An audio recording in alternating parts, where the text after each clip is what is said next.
Assalomu alaykum hurmatli tizim foydalanuvchilari. Bugun sizlar bilan Edo tizimining devonxona xodimini rollarini ko'rib chiqamiz. Nima qiladi, qanaqa vazifalar yuklatilgan. Xo'p, devonxonamiz ko'rib turganingizdek tepa qismi bosiladi va ko'rib turibsiz, devonxona oynamizni ro'yxatga olish uchun bo'limiga tashlab beradi. Xo'p, tepadan kelib chiqadigan bo'lsak, qonunchilik hujjatlari.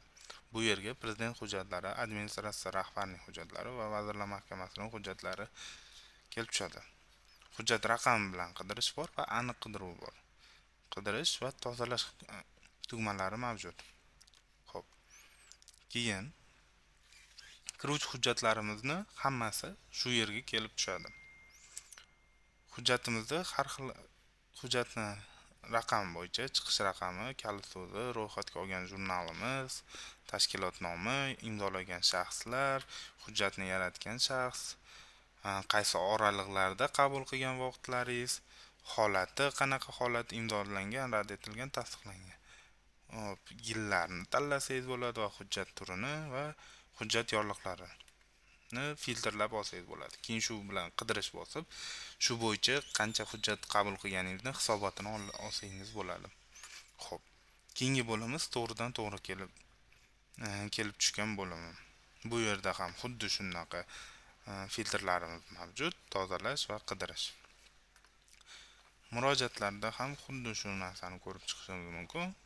Filtrlarimiz o'zgarmaydi, hisobot olish bor. Faqat to'g'ridan to'g'rida kelib tushganda yo'q hozircha.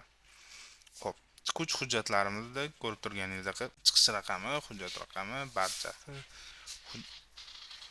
ko'rilgan, ko'rilmagan hujjat bo'yicha filtrlashingiz imkoningiz bor. Imzolagan shaxslar, kim hujjat yaratgan shaxs bo'yicha aniq qidiruv, imzolangan sanalar bo'yicha. Masalan, aytaylik, chiquvchi hujjat yaratildi. Bizani har bitta chiquvchi hujjatimizni yuborish imkoni bor. Masalan, bu yerda qabul qiluvchi tanlash esingizdan chiqib ketibdi xodim. Shu paytda devonxona xodimiga xabar beriladi va yuborish tugmachasini bosib, elektron pochtasiga o'sha tashkilotni xohlasangiz tashkilotlar deb tanlab o'sha tashkilotga jo'natish imkoniyatimiz bor. Masalan, test deylik. Mana bizning testoviy tashkilotlarimiz hammasi kelib chiqdi. Masalan, mana shu tashkilotga jo'natamiz. Saqlash qilsangiz, hujjatimiz tashkilotga ketdi, shu tashkilotga. Xuddi shunaqa qilib elektron pochtaga ham jo'natsak bo'ladi. Manzil kiritiladi.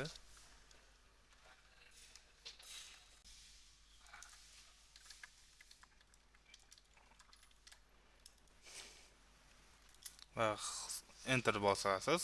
Enter bosganingizdan so'ng sizda chiqib oladi. Hujjatingiz manzilga jo'natib olganingizni ko'rsatib oladi. Va yuborish qilsangiz o'sha manzilga elektron pochtasiga boradi.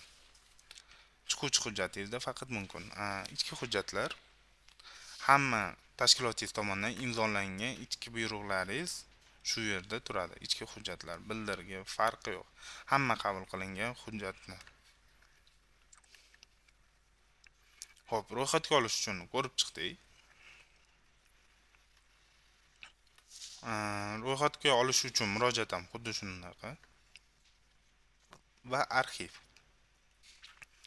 Arxivimiz bu 2022-2021-yildagi hamma hujjatlarimiz shu yerda mavjud.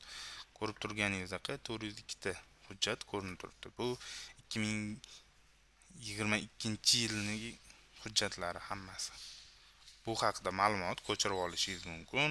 Hamma narsasini fayllar bilan. Sozlamalarni, devonxona sozlamalari darsimizda ko'rib chiqqanmiz. PMGO portalidan kelib tushgan. Bu hali endi ishga tushadi, hali tayyor emas. Tayyor hisobotlar, bizlar kiruvchi hujjat bo'yicha olgan hisobotlar shu yerga kelib tushadi. Kiruvchi murojaatlardan olgan hisobotlarimiz.